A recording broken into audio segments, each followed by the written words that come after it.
Vamos a orar primero para que ya procedamos a ofrendar, amén. Y en esta misma oración vamos a orar por la palabra del Señor. Señor Jesús, te damos gracias por la oportunidad que nos brinda de poder aportar para tu obra, Señor. Para que este lugar siga abierto, mi Dios, y poder tener la oportunidad de ver almas restauradas, hermanos reconciliándose contigo, amigos entregando su vida por completo a ti, Señor. Este lugar, mi Dios, te va a llenar de almas buscando tu presencia, Señor. Oh, Dios mío, que este lugar pueda mantenerse abierto, y esto es con las contribuciones de mis hermanos, Señor, de esta hermosa iglesia de Venidor. Gracias. Provee, Señor, las capacidades, los recursos a quienes no tengan, Señor, para poder ofrendar. Mi Dios, también te pedimos en esta hora por la palabra, Señor. Ayúdanos, que esta palabra toque nuestras vidas, impacte nuestros corazones y haga un cambio en nosotros, Señor. Que esta palabra nos dé un encuentro contigo, con tu Santo Espíritu, Señor. Oh, en el nombre de Jesús. Amén. Gloria a Dios. Amén. Vamos a seguir entonces allí. En Hechos 6.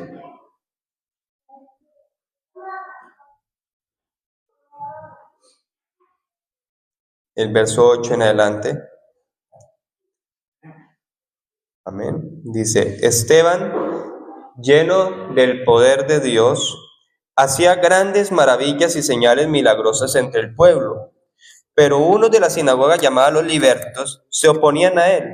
Estos judíos eran de Cirene y Alejandría, y se unieron con unos de Cilicia y Asia.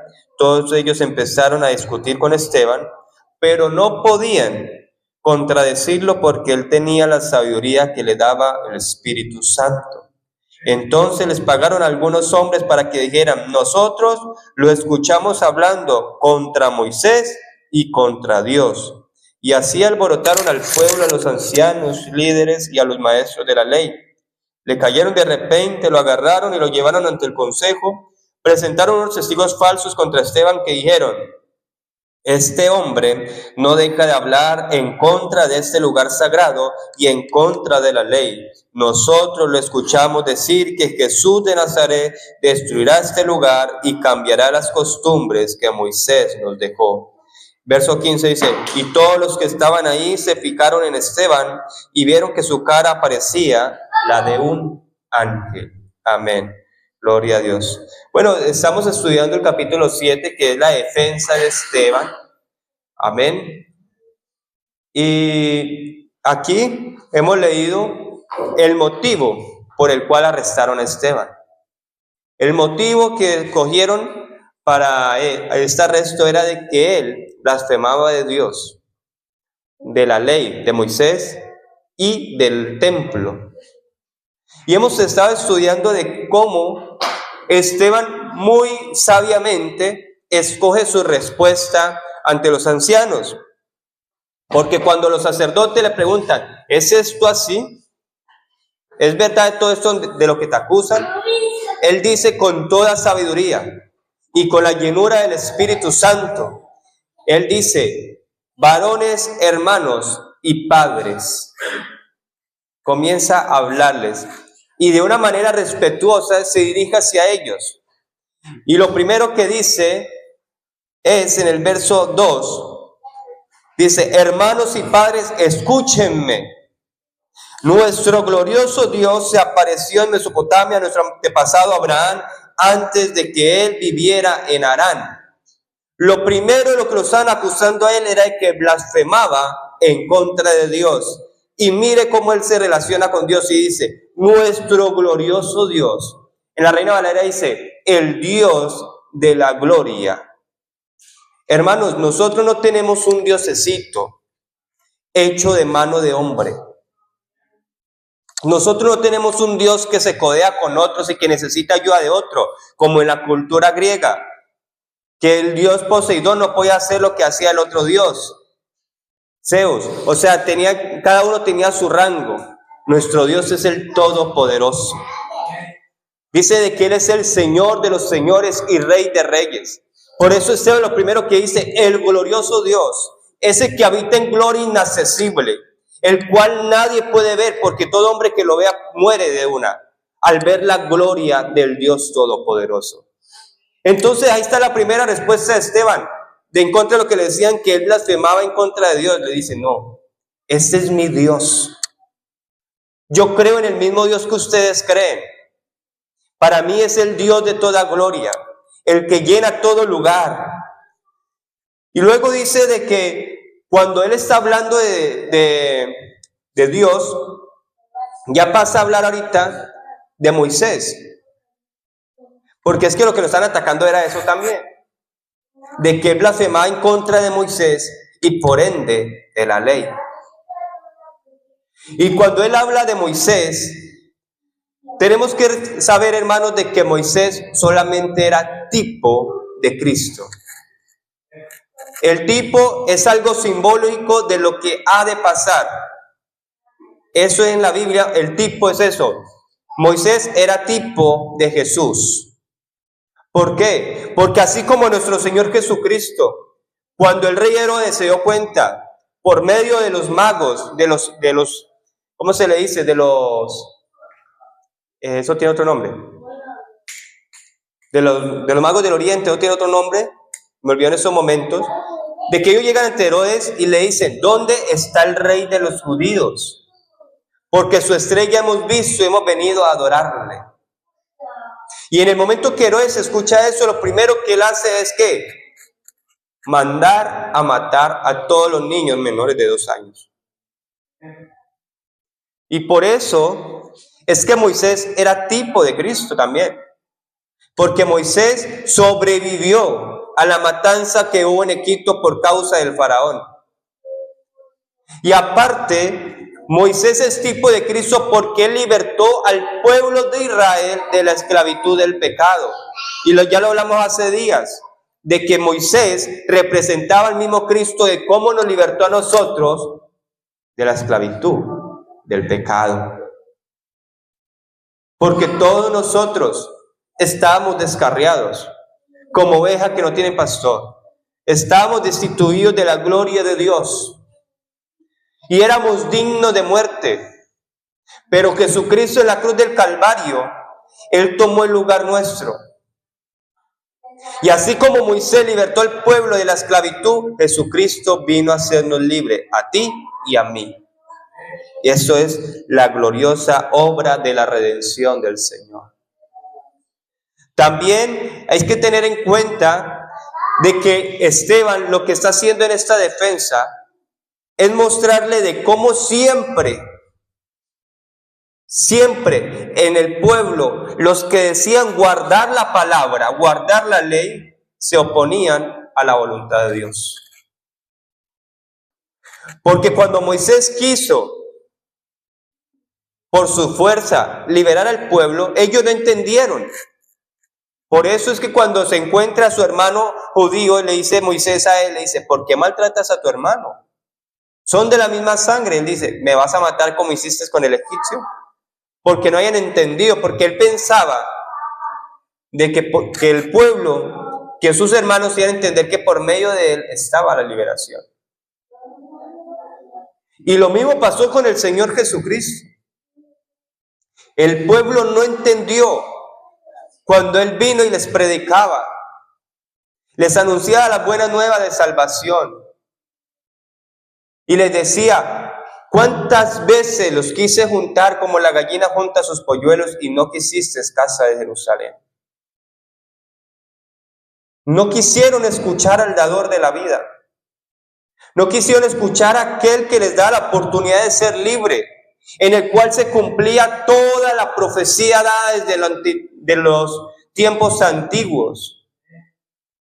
Moisés le dijo, el Señor les levantará un hermano entre vosotros, un profeta, como a mí, a él oiréis. Pero ellos olvidaron eso. Entonces por eso Esteban menciona a Moisés, aparte de que está defendiendo de que él no está en contra de Moisés, sino de que habla de cómo Dios se le manifestó en medio de la zarza ardiendo. de cómo se le reveló a él, de cómo Dios le dio los mandamientos. O sea, él da su defensa, da una apología de su fe muy clara, pero sin dejar de decir las cosas. Porque le está diciendo, así como resistieron a Moisés, como resistieron a José, así ustedes resisten a Dios a toda hora. Vamos a avanzar en el capítulo 7. También vemos, hermanos, que cuando habló de José, dice de que los patriarcas por envidia lo vendieron a Egipto como esclavo. José, otro tipo de Jesucristo. Porque José fue íntegro. En José no se halló pecado. No se pudo culpar de nada. Y por medio de José, Dios le dio pan al pueblo que estaba hambriento. Porque cuando José reveló sus sueños a sus hermanos y les dijo, tuve un sueño en el que mi manojo se ponía recto y vuestros manojos se arrodillaban ante mí o se postraban ante el mío, sus hermanos dijeron, ¿quién te ha puesto a ti por rey sobre nosotros? No entendieron de lo que Dios ya estaba preparándoles. Le estaba diciendo que iba a utilizar a José para darles provisión. Y ellos no lo vieron así. No vieron en José como que no vieron un líder. No vieron a alguien que les iba a proveer. Pero José fue el que los libertó del hambre, los libró del hambre. Porque cuando él estaba en Egipto como gobernador, sus hermanos que no creyeron, fueron y se postraron ante él sin él decirles nada. Y así como José libertó a sus hermanos, a su padre y a su casa del hambre, de una muerte inminente por el hambre, así mismo Jesucristo fue a la cruz para librarnos de esa muerte que estaba, esa sentencia que estaba firmada sobre nosotros. Porque si no lo saben, nuestra sentencia, nuestro nombre estaba en una tabla expuesta. La de todo el mundo estaba ahí. Digno de muerte. Porque por el pecado de uno entró la muerte al hombre, pero asimismo por la muerte de uno entró la vida. Porque si por Adán entró y reinó el pecado, por Jesucristo vino a reinar la vida y la vida eterna. Para todo aquel que cree en él, como dice la Escritura, de su interior correrán ríos de agua viva. Eso hizo el Señor Jesucristo. Tomó nuestro lugar. Por eso podríamos decir en esta hora que este mensaje breve es nuestro Señor Jesucristo, la manifestación más grande de Dios, la obra redentora perfecta. En Él no hay mudanza ni sombra de variación. Nadie puede señalar al Señor Jesucristo de haber pecado. Nadie puede señalar al Señor Jesucristo de haber infringido una sola ley. Porque Él dijo, yo no vine a abrogar la ley, vine a cumplirla. Como hombre, el único que pudo cumplir toda la ley fue el Señor Jesucristo. Y el único que podía quitar el pecado nuestro era Él. Porque si la sangre de machos cabríos y de toros diera el perdón de pecados, no habría necesidad de sacrificio. Pero Él solamente se sacrificó una sola vez para el perdón de nuestros pecados. Su sangre es más preciosa que toda sangre de animal que se da en ofrenda, en sacrificio a Dios. Vamos a ir al capítulo 7.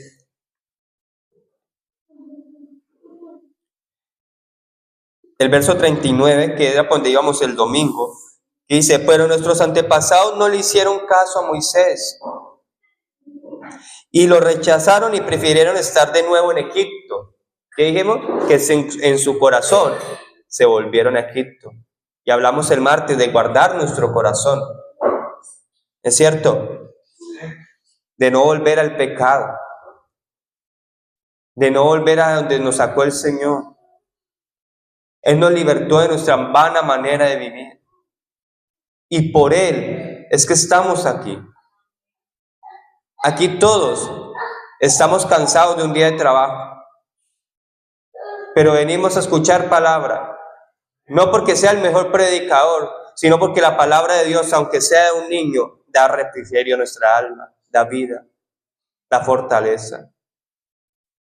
Y hoy el Señor Jesucristo a través de su palabra nos está recordando de cómo Él murió por nuestros pecados. Esta semana es misionera y empezamos desde el domingo con el mensaje evangelístico. Y hoy no es la excepción, hermano. Estamos hablando de que Él nos redimió. Dice el verso 40, le dijeron a Aarón, haz para nosotros dioses que nos guíen, porque no sabemos qué le pasó a Moisés al que nos sacó de Egipto. Se olvidaron pronto de lo que Dios hizo a través de Moisés en sus vidas. Que no nos olvidemos de dónde nos sacó el Señor. Constantemente recordarlo. Que como decíamos el martes, que en qué estamos pensando, que guardar nuestro corazón, nuestros pensamientos, que nuestros pensamientos estén recordar cómo el Señor nos libertó, cómo nos sacó, cómo rompió las cadenas que nos ataban, hermano. Porque nosotros éramos llevados por el enemigo, éramos arrastrados, éramos la burla del mundo. Y aunque en el mundo era mi amigo, ay, somos amigos, venga para aquí, compartamos esta droga, lo que sea, el alcohol. En el momento que usted entregó su vida a Cristo, esos amigos lo consideran a usted su enemigo ya. Porque no entienden la obra redentora. Porque no entienden de cómo Dios nos cambió, nos transformó. Una obra que no la podía hacer ni un psicólogo.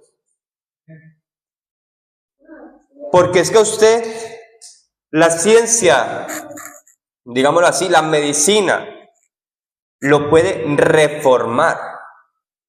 ¿Reformar qué es? Solamente cambiarle la cara. Eso es como usted coger y pintar una lápida de un muerto. Solamente se ve bonita, pero por dentro está muerto. Y eso hace la ciencia, la medicina, cualquier cosa del mundo. Lo hace ver, entre comillas, bien, pero por dentro muertos en delitos y en pecado. Pero Cristo no vino a hacer una obra reformadora en nosotros, sino transformadora. Porque la vieja criatura murió. Ahora somos hechos nuevas criaturas. Porque el que anda en este camino debe saber de que ya las cosas viejas pasaron. Ya no pensábamos como pensábamos en el mundo. Ya no podemos anhelar lo que anhelábamos en el mundo. Ahora nuestros pensamientos debe ser el Señor, en su palabra, en su voluntad. Hechos nuevas criaturas para la gloria de Dios. El verso 43, el verso 42 dice, pero Dios se volvió contra ellos y los abandonó y los dejó adorar el ejército de dioses falsos del cielo, como dice en el libro de los profetas. Pueblo de Israel, durante 40 años ustedes no me trajeron ofrendas, ni me ofrecieron sacrificios en el desierto. Al contrario, cargaban la carpa para alabar a Moloc y la imagen de la estrella del dios Refán. Estos fueron los ídolos que ustedes mismos hicieron para adorar, por eso yo los enviaré más allá de Babilonia. La carpa del pacto estaba con nuestros antepasados en el desierto. Dios le dijo a Moisés cómo hacer esa carpa y él lo hizo según el plan que Dios le mostró. Eso está en el 44. Ahora el 45. Nuestros antepasados tomaron posesión de las tierras que le pertenecían a las naciones que Dios expulsó delante de ellos. Esa carpa se les entregó en el tiempo de Josué y estuvo con ellos hasta el tiempo de David. Aquí ya está empezando a presentar su defensa con respecto a que él estaba atacando al templo, de que él estaba hablando contra de lo que ellos adoraban, o ellos tenían un lugar de estima, que era el lugar santo, el lugar santísimo, el templo en el que ellos decían, ahí está la presencia de Dios. Entonces él comienza a hablarles de cómo Dios le dio las instrucciones a Moisés de cómo debería erigir ese templo. Y dice el verso 47, pero Salomón fue el que construyó el templo. Y mire lo que dice el 48. Sin embargo, el Dios Altísimo no vive en casa hechas por manos humanas. Como dice el profeta, el Señor dice, el cielo es mi trono, la tierra es un banquillo o el estrado para mis pies. ¿Qué clase de casa me pueden construir para mí? No hay ningún lugar donde yo necesite descansar. Recuerden que yo hice todo esto. Nosotros decimos que esto es casa de Dios, hermano, pero no porque sea un lugar específico, sino porque aquí es donde nos reunimos en comunión a adorar a Dios. Pero no es que Dios se encierre en una caja, en cuatro paredes, por muy grande que sea el edificio, por muy bonita que sea la iglesia. Eso no encierra la gloria del Dios Santo, del Dios Altísimo, del Dios de la gloria que habló Esteban al inicio. Cuando dice de que el cielo es mi trono. Recuerden, hermanos, cada vez que piensen en Dios, no piensen en Él como mi Diosito. Nuestro Dios no es un Dios en miniatura. A eso lo hablamos así como en términos de cariño.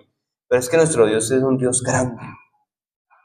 Él es el todopoderoso Dios, quien llena todo con su presencia. El que cabalga en las alas del viento, dijo Job. ¿Sabe quién es mi Dios? Mi Dios es aquel que se levantó y le dijo al mar, calla, y a los vientos humedece. ¿Cómo es? Enmudece, gloria a Dios. Ese es mi Dios. Mi Dios es aquel que se paró enfrente de la tumba de un hombre que lleva 4 días de muertos. ¿Y qué le dijo? Lázaro, ven fuera. Y siempre me llama la atención cada vez que recuerdo eso, de que dijo Lázaro. Porque donde él lo hubiera dicho solamente ven fuera, se levantan todos los muertos. Pero él solamente necesitaba uno, a Lázaro, el que lleva 4 días de muerto. El que ya hedía, que ya estaba podrido. Así andábamos nosotros, hermanos, cuando el Señor llamó por nombre. Melissa, Nelson, Cristian, Alex, David, ven fuera. Sal del mundo de pecado que yo te quiero restaurar, te quiero dar vida. Así estábamos nosotros. Él nos llamó de la muerte a vida, de las tinieblas a la luz admirable de Jesucristo. Ya está en la persona que recibe este llamado si quiere seguir viviendo en tinieblas. Porque la luz ya resplandece. Y donde resplandece la luz, las tinieblas tienen que huir. Pero si la persona quiere seguir viviendo en oscuridad, ya es decisión de él. La luz es para todos. Pero dicen por ahí que no es peor ciego que el que no quiere ver. Ven la grandeza de Dios. Muéstrame a tu Dios y creeré. Como si Dios tuviese la necesidad de probarle algo al hombre. No tiene que probar nada. La misma creación cuenta la grandeza de Dios. El firmamento cuenta la gloria de Dios.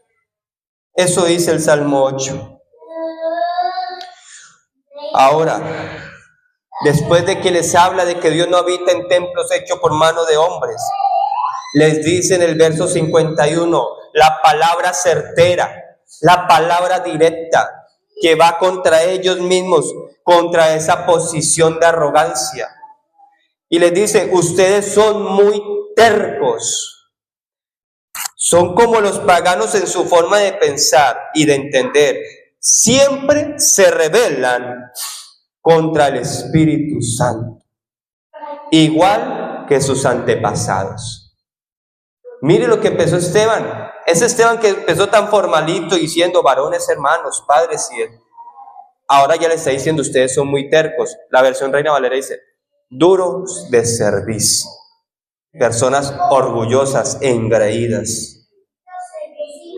Y la palabra de Dios dice que Dios mira con agrado a los humildes, pero los altivos los mira de lejos, como quien dice, no quiero nada con usted. Porque el altivo sabe lo que está diciendo, yo no necesito a Dios. Yo no necesito a Dios, yo no tengo que creer en Dios, ¿para qué?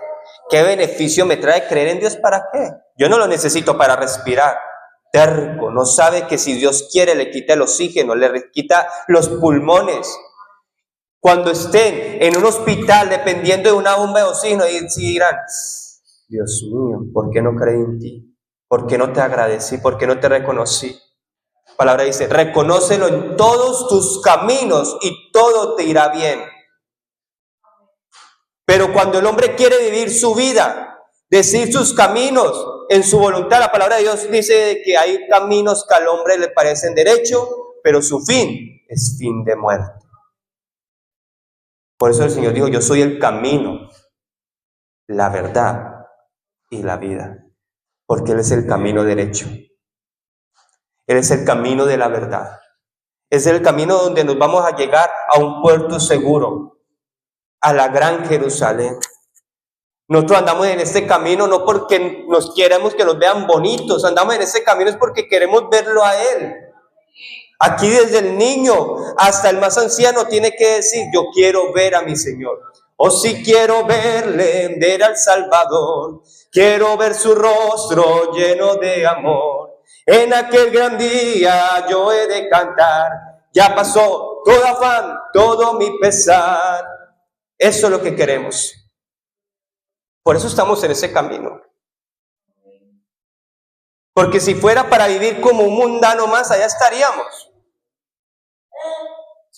Pero si empezamos este camino, el Señor dice en su palabra de que este es camino, en ese camino solamente los valientes lo arrebatan. El reino de los cielos se hace fuerte y solamente los valientes lo arrebatan. El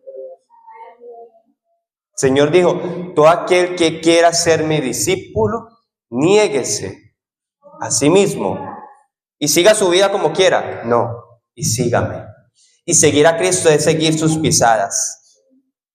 Por donde Él anda, por donde va su voluntad, lo que Él agrada, por ahí quiero andar yo. Está en nosotros y vamos a seguir los pasos del Señor. Entonces, después de que le dice esto, el verso 52 dice, ¿a cuál de los profetas no persiguieron ellos? Mataron incluso a los que anunciaron que el justo iba a venir, el mismo al que ahora ustedes traicionaron y mataron. Ustedes recibieron la ley de Dios por medio de ángeles, pero no la obedecen. O sea, ustedes fueron un pueblo escogido. A ningún otro pueblo se les presentó un ángel y le dio la ley de Dios. Ustedes, pero ustedes se rebelaron contra Dios. Tenemos una palabra profética más segura, a la cual hacemos bien en estar atentos. Pero si esta palabra para nosotros no representa importancia en nuestras vidas, debemos analizar cómo está nuestra vida, cuál es nuestro proyecto. Porque podemos tener muchos proyectos, pero si nuestro proyecto no está en estar a la voluntad de Dios, de nada sirve. Que nuestro destino, nuestra voluntad, nuestro deseo sea hacer la voluntad de Dios en donde estemos, agradar al Señor. El 54 dice que al escuchar eso se molestaron. Mire, ya empiezan aquí, ya comienzan a crujir los dientes. Se molestaron tanto que se les veía en la cara lo furiosos que estaban. Pero Esteban, hermano, cuando usted hable del Evangelio, se va a levantar gente que lo va a mirar más feo. Como decimos en Colombia, lo va a mirar con cara de 38 largo. ¿Y está en usted qué va a hacer? Esteban fue muy sabio. Él no llegó atacando directamente, no. Él presentó su defensa. Y cuando él está hablando del templo, porque es que él sí tuvo que haber dicho de que Jesucristo dijo de que destruyeran el templo y iba a ser levantado al tercer día, pero el templo era su cuerpo. A ese templo se refería. Y ese es el templo en el que Dios decidió habitar.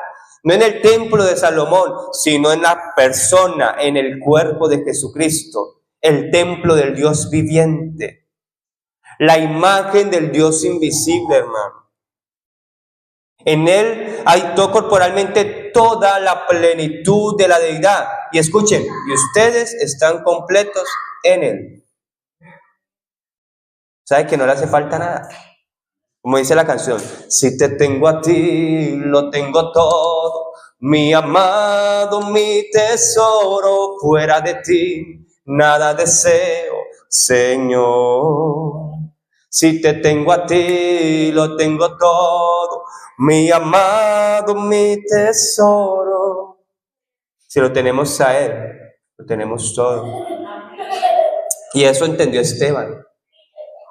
Y lo entendió tanto, hermano, de que él cuando vio la cara de ellos, de cómo se enojaron, dice, pero Esteban, lleno del Espíritu Santo, en el 55, miró al cielo. En el momento de la persecución, en el momento en que usted se sienta atacado, no mire a la tierra, mire al cielo. Mire a su Dios. Y solamente haga en su memoria un ejercicio de Dios cómo está viendo. Imagínese usted, Dios, el Dios de la gloria, el que estaba predicando Esteban. Esa gloria vio Esteban. Dice, lleno del Espíritu Santo, miró al cielo y vio el esplendor. Vio la gloria de Dios, de ese que estaba predicando al inicio. Vio esa gloria. Él no sabía que iba a tener esa visión, pero vio la gloria de Dios. Y a Jesús a pie a la derecha de Dios o a la diestra de Dios. Entonces dijo, miren, le dijo a los que estaban ahí, yo veo cosas que ustedes no están viendo. Hermano, nosotros vemos más allá de lo que hay en este mundo. Y así tiene que ser la vida cristiana. Ver más allá de nuestras limitaciones, ver hacia arriba, ver hacia lo eterno, poner nuestro corazón allá, porque donde esté nuestro tesoro, allá va a estar nuestro corazón. Eso lo leíamos el martes. Si nuestro tesoro está en el cielo, pongamos el corazón allá. Para ir terminando la defensa de Esteban, dice, miren, vio al cielo abierto y al Hijo del Hombre de pie a la derecha de Dios, y todos empezaron a gritar más fuerte y se taparon los oídos, no podían resistir ni las palabras. Ya no solamente el rostro de ángel que tenía tal vez Esteban en ese momento, sino también sus palabras llenas de poder y autoridad del Espíritu Santo. Porque no era Esteban, no eran las palabras de Esteban, no era la elocuencia de Esteban, sino porque él estaba lleno del Espíritu Santo. Entendamos que lo que convence al hombre de su pecado no es nuestra palabra, no es nuestra elocuencia, es la palabra de Dios. Esta palabra es la que reargulle, la que confronta el pecado. Esta palabra de Dios es la que hace reconocer al pecador su mal camino. Y dice que cuando escuchaban esto, todos empezaron a gritar muy fuerte y se taparon los oídos y se lanzaron contra él. Y lo sacaron a empujones de la ciudad y empezaron a apedrearlo. Los que dieron falso testimonio contra Esteban dejaron sus mantos al cuidado de un joven llamado Saulo. Y ellos siguieron tirándole piedras a Esteban. Miren esa escena. No sé cómo hacer el sonido. Una piedra en cada parte del cuerpo, sintiendo el golpe. Se rompe una costilla, se fractura el cráneo, pone sus manos para defenderse y comienza a partírsele los brazos. Y en ese dolor, tal vez muchos de nosotros diríamos, Señor, castígalos por lo que le están haciendo a tu hijo. Tal vez muchos de nosotros, Señor, mira cómo se comportan con uno de tus hijos. Págale conforme a sus maldades, como diría algún salmista. Pero no. Mientras ellos lo golpeaban, le tiraban las piedras, él oraba diciendo, Señor Jesús, recibe mi espíritu. Y después, cuando ya no pudo soportar más de pie, cayó de rodillas y gritó muy fuerte. Mire lo que gritó. Clamó a gran voz, Señor, no les tomes en cuenta este pecado. Y habiendo dicho esto, durmió. Durmió porque Él está esperando la resurrección de los muertos. Porque aquel que está en Cristo, el que muere en Cristo no muere eternamente, solamente está descansando, está durmiendo. Pero cuando suene la final trompeta, porque sonará la trompeta, y los muertos en Cristo resucitarán primero, y nosotros los que vivamos seremos transformados para recibir al Señor en la gloria. Y eso está esperando nuestro hermano Esteban, el final de la trompeta. ¿Tú qué estás esperando? ¿Estás esperando con anhelo, con un deseo, ver a tu Salvador? Ver su rostro lleno de amor. ¿Estás esperando ese momento en que puedas unirte a las huestes celestiales y cantarle: Santo, Santo, Santo eres, Señor Dios Todopoderoso? ¿O qué estás esperando? Póngase de pie, hermano. Aquí termina el capítulo 7.